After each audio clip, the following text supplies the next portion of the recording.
Assalamualaikum warahmatullahi wabarakatuh. Salam sejahtera bagi kita semuanya. Perusahaan perkebunan saat ini semakin berkembang pesat, terutama untuk perusahaan perkebunan Nusantara.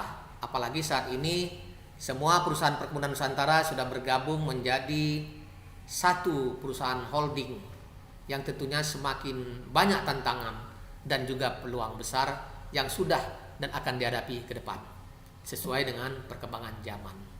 Bisnis perkebunan di Indonesia mengalami dinamika yang sangat dinamis di dalam 20 tahun terakhir ini. PT Perkebunan Nusantara sebagai perusahaan negara di sektor perkebunan tidak lagi memonopoli dan mendominasi di sektor perkebunan di Indonesia. Hal ini membuat para pemimpin perkebunan harus berusaha untuk berubah ke arah yang lebih baik. Karena itu, pemimpin perusahaan PTPN harus memiliki dan menguasai yang namanya 10 kompetensi kepemimpinan atau 10 kompetensi pemimpin. Semua itu harus dikuasai oleh seorang pemimpin. Ya, untuk itu dari 10 tersebut, pertama adalah pemimpin harus menguasai leading chain, yaitu kemampuan untuk mengidentifikasi, melaksanakan dan memimpin perusahaan dalam organisasi menuju yang diinginkan secara berkelanjutan. Kemampuan leading chain sangat ditentukan oleh karakter dari masing-masing personal. Salah satu perilakunya adalah memimpin proses perubahan dengan menunjukkan upaya yang konsisten. Ya, konsisten ini dimulai dari komitmen, konsekuen, dan konsisten sehingga bisa berkelanjutan untuk menjadi panutan dan mendorong berbagai pihak untuk berubah. Leading chain yaitu kemampuan memimpin ke arah lebih baik, dan pemimpin adalah sebagai agen of change sekaligus sebagai role model dalam organisasi di PTPN.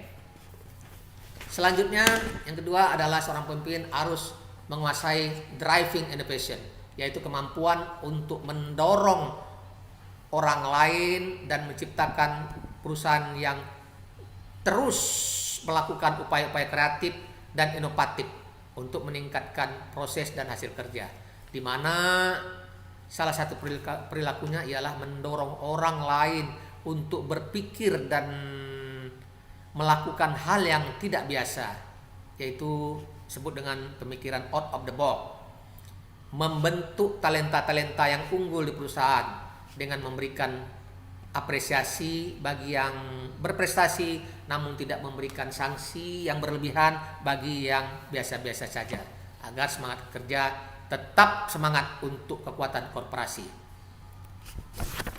Selanjutnya, yang tiga adalah seorang pemimpin harus mempunyai pengetahuan developing organizational capabilities, yaitu adalah kemampuan pemimpin untuk membangun strategik struktur dan sistem yang dapat memaksimalkan pengembangan capabilities dan kapasitas organisasi dan talenta di dalam perusahaan. Salah satu perilakunya adalah menerapkan sistem pengelolaan informasi, knowledge, pengetahuan, dan untuk meningkatkan kapabilitas karyawan serta efisiensi pelaksanaan pekerjaan. Selanjutnya yang keempat adalah seorang pemimpin harus menguasai digital leadership, yaitu kemampuan untuk mengarahkan pemimpin serta mengevaluasi proses transformasi digital perusahaan dengan mendayagunakan seluruh sumber daya dan nilai tambah yang dimiliki perusahaan, di mana salah satu perilakunya ialah menetapkan kebijakan pemanfaatan teknologi digital sebagai keunggulan kompetitif perusahaan dan memastikan implementasinya bagi perusahaan. Revolusi Industri 4.0 mencatat menuntut semua pemimpin harus bisa mengoptimalkan penggunaan digitalisasi dalam bisnis perusahaan. Seorang pemimpin harus mampu untuk melakukan dan melaksanakan, mengawasi digitalisasi bagi perusahaannya. Selanjutnya, yang kelima adalah pemimpin harus mengetahui dan menguasai strategic orientation, yaitu kemampuan untuk menetapkan sasaran jangka panjang berdasarkan sudut pandang yang bersifat menyeluruh dan lengkap untuk meningkatkan daya saing dan nilai tambah bagi perusahaan, di mana salah satu perilakunya ialah merumuskan dan mengembangkan visi dan misi serta strategi perusahaan untuk memastikan keselarasannya dengan visi dan misi perusahaan induk.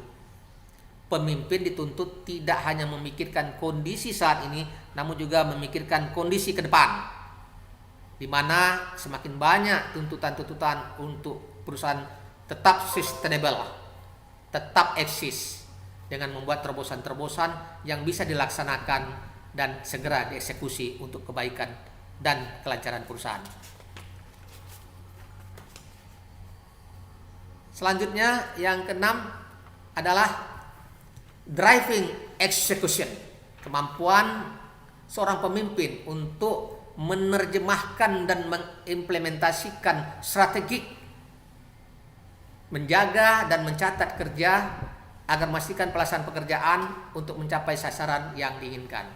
Salah satu perilakunya ialah mengkomunikasikan sasaran pada berbagai pihak yang terlibat. Selanjutnya yang ketujuh adalah seorang pemimpin harus mempunyai kemampuan business savvy, yaitu kemampuan mengembangkan usaha, meningkatkan daya saing dan nilai tambah perusahaan dengan mempertimbangkan perkembangan dan tren bisnis global ya dari berbagai aspek, baik aspek ekonomi, aspek sosial budaya, dan juga teknologi politik internasional untuk menciptakan goal perusahaan, yaitu laba bagi perusahaan, di mana salah satu perilakunya yaitu mengevaluasi situasi dan perkembangan bisnis global terkini dari berbagai aspek. Selanjutnya, seorang pemimpin harus menguasai dan memiliki pengetahuan dan kemampuan customer focus, yaitu kemampuan seorang pemimpin untuk mengidentifikasi kebutuhan pelanggan serta memberikan pelayanan terbaik untuk memastikan tercapainya tuntutan dan harapan dari pelanggan, dan tentunya ini harus melampaui ekspektasi dari pelanggan baik secara internal maupun eksternal. Selanjutnya seorang pemimpin harus mengetahui dan menguasai yang namanya building strategic partnership, yaitu kemampuan untuk membangun dan mengembangkan kemitraan strategi dengan stakeholder untuk mencapai dan meningkatkan nilai tambah bagi perusahaan, serta harus berpikir yang kolaborasi, di mana salah satu perilakunya ialah mengidentifikasi pihak-pihak dari berbagai industri yang dapat menjadi mitra strategik potensial yang dapat mendukung pencapaian sasaran perusahaan.